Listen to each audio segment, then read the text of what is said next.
So I'd like to begin by acknowledging that I am speaking from Juru country, where I live and work, and pay my respects to the elders.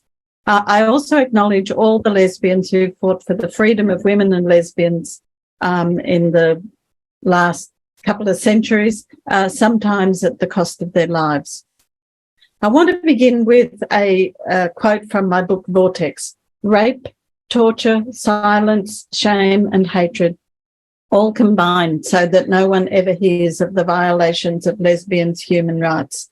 It's invisible. It's as if it doesn't exist, just as lesbians don't exist. So as Bronwyn said, I've been writing about lesbians since 1975. In 1976, I wrote In Defence of Separatism, and that remained unpublished in full until 2019. In that, I wrote about heterosexuality as an institution in a section called Things Peculiar to Women's Oppression. As well as heterosexuality, I included rape and romantic love. Towards the end of the book, I outlined how lesbian feminism is important to feminist political successes. Even I'm surprised at how often and how much I've written about lesbians. But my guess is that the vast majority of these writings across fiction, poetry and non-fiction is pretty unknown, certainly in the mainstream. It's not just the bad things that happen to lesbians that are invisible and erased. It's also the marvellous and wonderful things lesbians have achieved. When colonisers conquer a land, their first reports back to empire usually contain something along the lines of, the natives possess no culture. This is a very fine way of excusing themselves for conquering and dispossessing other peoples. It also excuses their future actions of imposing their own culture and their own values on the colonised peoples for their own good. Eventually, the colonised begin to believe the lies they are told by the colonisers and so are submerged again in the imperial culture at which they have to excel in order to get along in the world. I actually wrote that back in 2003 in an editorial for The Age, which I had forgotten. It wasn't published, of course. Lesbians remain colonised, and in the current era, lesbians are recolonised by the self-IDing of men who call themselves women and even lesbians. Language has been weaponised by the trans lobby, and just last week on the Johns Hopkins University website, a lesbian was defined as a non-man attracted to non-men. It has now been taken down, but no doubt because many lesbians protested this vociferously. In my talk tonight, I want to talk on the terrible and the terrific, but I'm going to begin first with the terrible. In 2002, I was at a World Women's Congress in Uganda. Towards the end, there was a session on radical feminism in Africa, so I went to listen. I asked a question about lesbians. After the session, a woman approached me and said, "Be careful, be very careful. In this country, they torture lesbians." Her name was Christine. I sat with this sentence for a long time and decided that I needed to know more. I began my search for evidence of lesbians who were tortured. The most important essay I read was by Consuelo Rivera Fuentes and Linda Burke, published in 2001. There are very few first-person accounts of the torture of lesbians. Consuelo was tortured during the Pinochet regime in Chile, and they intensified the torture because they knew she was a lesbian. I knew her only through this article, but subsequently we met and became friends. I also found information on the torture of lesbians in Uganda in a book published by Amnesty International in 2001. But here it was already evident that lesbians were nowhere near as important as gay men and transsexuals who took up most of the book. Over the next 15 years, I continued to search for material on lesbians who are murdered, raped and tortured. And I document what I found in my book, Vortex, The Crisis of Patriarchy. I was also writing a novel, Dark Matters, in which two lesbians are attacked in a pre-dawn raid one is arrested and the other shot. It's a book about the ways in which lesbians are violated, but also about how our stories are disappeared. It's also about love and commitment, memory and imagination, misunderstanding and misrepresentations. It tells of the resilience of lesbians. When I joined the women's liberation movement in 1973, two of the things that inspired and sustained me were poetry and art. Throughout the last 50-odd years, I've admired the artworks of lesbians like Suzanne Bellamy, singer-songwriter Alex Dobkin, as well as bands, theatres, circus, and a huge range of poets. I remain an avid reader and have attempted to add my own words to this lesbian culture. And between the projects listed above, I wrote 6 collections of poetry which celebrate lesbian lives, as well as storytelling and prehistory. I quite frequently invent gatherings of lesbians that cross time zones because you can get away with this in poetry. The books include The Butterfly Effect, Unsettling the Land with Suzanne Bellamy, Cow, Lehman, Blueprint Lamb, and The Sacking of the Muses. I mention this because the creation of lesbian culture is critical to our survival and to a thriving cultural and political epoch. Just as lesbians at the turn of the 19th and 20th century through to post-World War II era created so many works that we can relish today. Lesbian history tends to work diagonally through aunts and nieces, mentors and apprentices, through communities of like-minded women. This is why lesbian spaces are so important, so that we can come together, talk and argue, sing and dance and have extraordinary experiences, such as the lesbian concert in the Sydney Opera House at the end of the Lesbian Festival in 1991. Thank you, Bronwyn, for stage managing that event. I only found that out last week. The trans attack on lesbians began in the 1980s and has picked up enormously since then, with billionaires funding medical transition, media whitewash, legal fictions and more.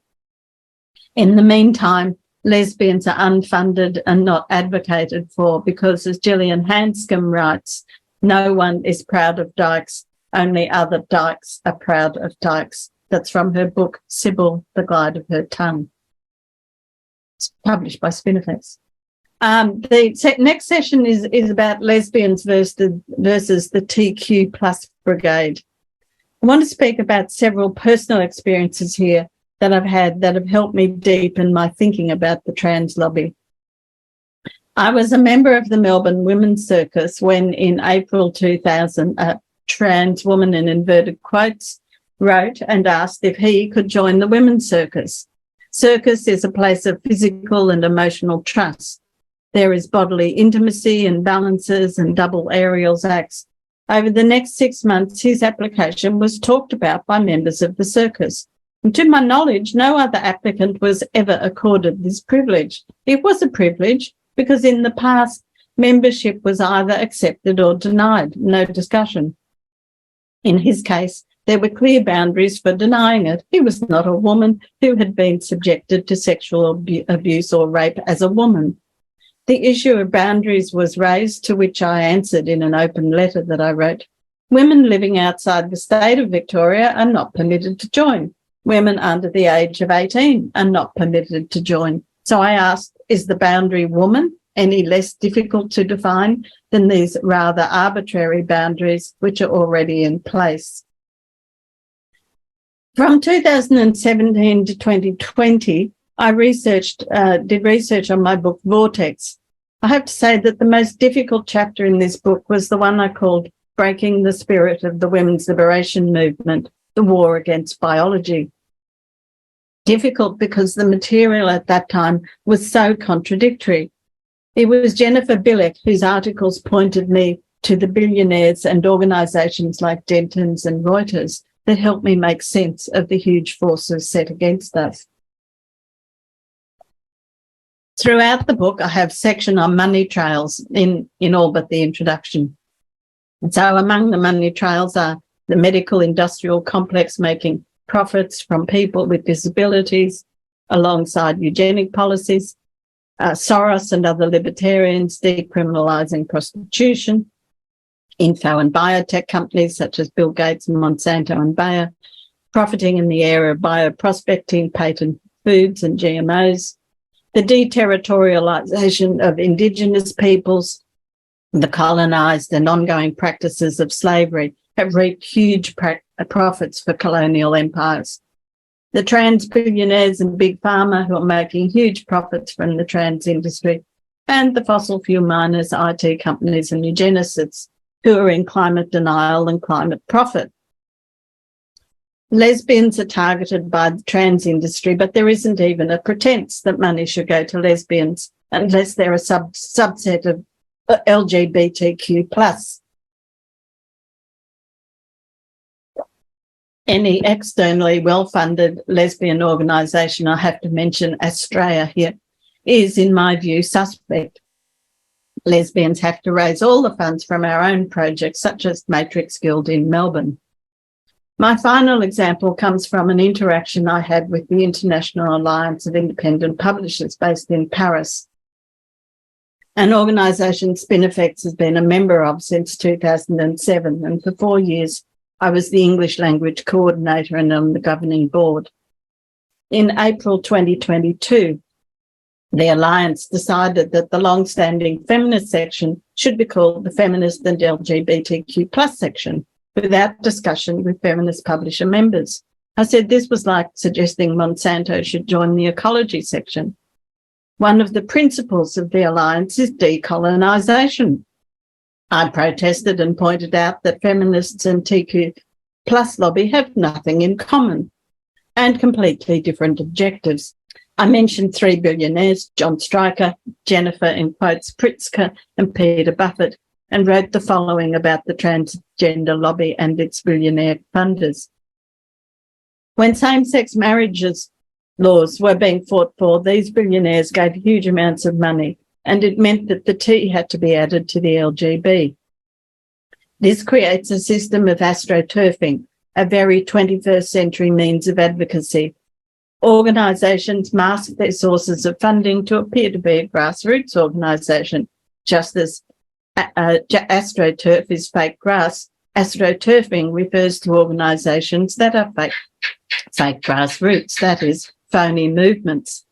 These billionaires are responsible for a huge increase in visibility and funding to trans organisations. They've been supported by the UN, who are mostly following the Yogyakarta principles, which are not ratified by the UN, but they're treated as if they are. They contradict CEDAW and the Convention on the Rights of the Child by presenting intergenerational sex, that is pedophilia, as a freedom. I was unsuccessful in changing the Alliance policy, and while we remain members, we are trying to slowly talk with other feminist publishers to encourage them to be brave. To their credit, the Alliance did attempt to discuss the issue further with us, but they seem not to understand the gravity of the situation for women, for lesbians, and for feminist publishers. At the time of speaking with them, there were no T publishers, but they still preferred to have a welcoming LGBTQ+ section than to support the feminist publishers already active in the organisation. I also pointed them to the Declaration on Women's Sex-Based Rights, informing them of the signatories from countries around the world. None of this had any impact because we are meant to be kind even to our oppressors. Every lesbian who is aware of the consequences of these policies, of the hatred implicit and explicit at the root of the TQ+ lobby, is up against a huge, well-funded marketing campaign with governmental and UN support, with rare exceptions such as Reem Al-Salem, the UN reporter on violence against women and girls, with legal and organisational clout. As lesbians, we have to fight this if we are to have a place for the next generation of lesbians. I want to finish with 2 short quotes, one from my novel Dark Matters. I cry for all the women, for all the lesbians, because no one cries for us. And finally, from Nicole Brossard's book, The Aerial Letter, a lesbian who does not reinvent the world is a lesbian in the process of disappearing. Thank you.